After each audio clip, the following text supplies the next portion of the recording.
the this keyword. So this is going to introduce you to a concept that you will use a lot if you go on in Java. It's a tool that you can use. Right now there's not really a whole lot of need for it, but I can show you how it would make a little bit of what you're already doing just a little bit more elegant. So this is a keyword that's part of the Java programming language, having to do with this object-oriented stuff that we're learning now. It also exists, if I remember right, in C#. So if you know this in quotes from C#, then you're familiar with what we're going to talk about. In Visual Basic, it's called me. I think you might see that in some parts of JavaScript or Python and stuff too. But in any case, what this is within the class definition. So between this curly brace and this curly brace for the point, it's a word that has a special meaning, and the meaning of that word is the memory address of the current object of this point data type that we're working with. It's a very subtle idea. It's kind of hard to wrap your mind around at first, but when you see it used, it might make a little more sense. So I'm going to show you an example of how it might be useful by going down to our mutators. So the setters, set X and set Y. This is just a convenience thing. What we had before, I should probably have what we had before. Let me Control Z. This is what we had before. Not here, but not too. I went back too far. So what we had before is set X, and the parameter name is new X. Why is it new X? Because X, remember the whole point about the scope of fields or instance variables is that they have meaning. See how they're defined outside of any of the methods or constructors? They're up here at the top. They have scope for the entire class. So every method, inside of every method, they know what X is. Whereas local variables like parameters, sorry for the dachshund, they're so annoying. For these parameters are local variables, right? So let's go down here actually. So if I try to refer to, say, y, I'm okay because that's an instance variable. But if I want to assign y to new y, which is defined in the other setter down here as a local variable, as a parameter, it has no idea what I'm talking about because it's in a different method and it doesn't have this parameter, this variable, this local variable to the set y method has no meaning outside of set y. Whereas y does, because it's an instance variable. That's the whole point of instance variables. They're like the core of the class and what it means. But wouldn't it be nice, conceptually, again, this is not necessary, but it would be nice if you could just put X here, right? Because that's what, why have to figure out, sometimes it's like, what am I going to call this thing here? Because it's really the same kind of thing as the instance variable. It's fated to become the value of the instance variable. I just kind of want to call it that. So it would be nice if you could just make the local variable X. But the problem with that, what is the problem? X and Y have meaning throughout the whole class. So you notice there's no errors here. This will actually run. But what does it do? Going back, remember we have a couple of points we were messing with before. Let me get rid of this while I'm thinking of it. We have a couple of points we were messing with before when we were printing out their values. And it should be 4 or 5, right? But because we made these changes here, it's just 0, 0 now. Why? Because we never changed the X and Y. Notice how they're green in NetBeans? Why is that? It's because the Y here is just this Y. This is called shadowing an instance variable. What you're doing, if you declare a local variable, it takes precedence over the instance variable if it has the same name.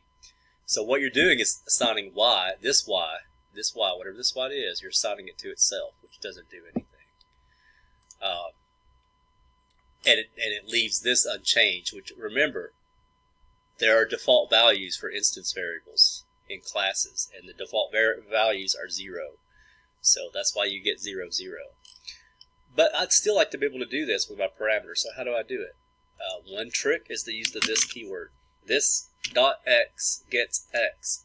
This x means the address, what this contains inside of it is the address of the current object you're working with, its memory address. So the x we're talking about is that green one up there. This dot x. Think of this, actually, this dot x inside the class is the same as saying p1 dot something or p2 dot something outside of the class. The difference is inside and outside the class. So this means me, myself, my x. Me, myself, my y. This is one place where this is where this, in quotes, is useful. It allows you to be more flexible with your naming and stuff, and more specific. Whenever you say this dot, you know you're talking about something that's part of the class itself. Here's another use. I've hinted at this before with the parameterless constructor that we created. See how I do set x 0 and set y 0? Because that's, it's going to be 0, 0 when you don't give it arguments. You could alternatively do this. Again, no pun intended. Now it's kind of like you're saying new point inside of point as a class.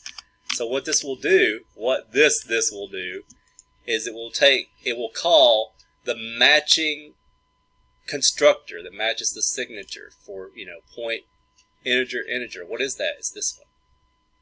So it will call this, when you call this constructor, it passes on to this constructor except with these two arguments, 0 and 0. And again, you don't really need to do this for this particular problem because x and y are 0 if you don't, specify anyway. You can make it something different. Let's say we have an undefined point, so -1 and -1. There you go. Now it's definitely different. So what this will do is it'll pass this on to down here and put a -1 in there, a -1 in there, which will put -1 here, -1 here, and that will call these parameters. -1 will be right here. -1's not greater than 0, so it makes it 0. So I messed up on that too. But we could maybe circumvent it. Yeah, we won't do that. Let's say it's 101. It's undefined. This is kind of a silly example, but we have to get around our logic here, just to show how it works. So when I run this, and I create a point that has no arguments, so point p gets new point, new point like that, and then we print out just p. What are we going to get? It should be 101, 101, which is nonsensical for what we're doing, but it just shows you how this works. Again, this can be used inside the class whenever you're talking about the things of that current object, as opposed to like P2, P1, P. It's this when you're inside of that particular instance, that particular space of memory that contains that particular point. Just to show you a little bit more about it, this dot shows you all the things it has. So you could even just print a point. Like every time you create a point, you could go ahead and instantly print it. You'll do something like this actually in your fraction. So let me get rid of it here. Not here. So I won't put it in the constructor. So what I would do is put it right here. So whenever I create a point, it will go ahead and let's do this to make it more clear. Make it more clear. So I'll create that one point that's 101, 101. It goes ahead and prints it out. Also, it printed this one out. So you notice there's no p anything dot print point, but I have this dot print point in here, which makes it print out.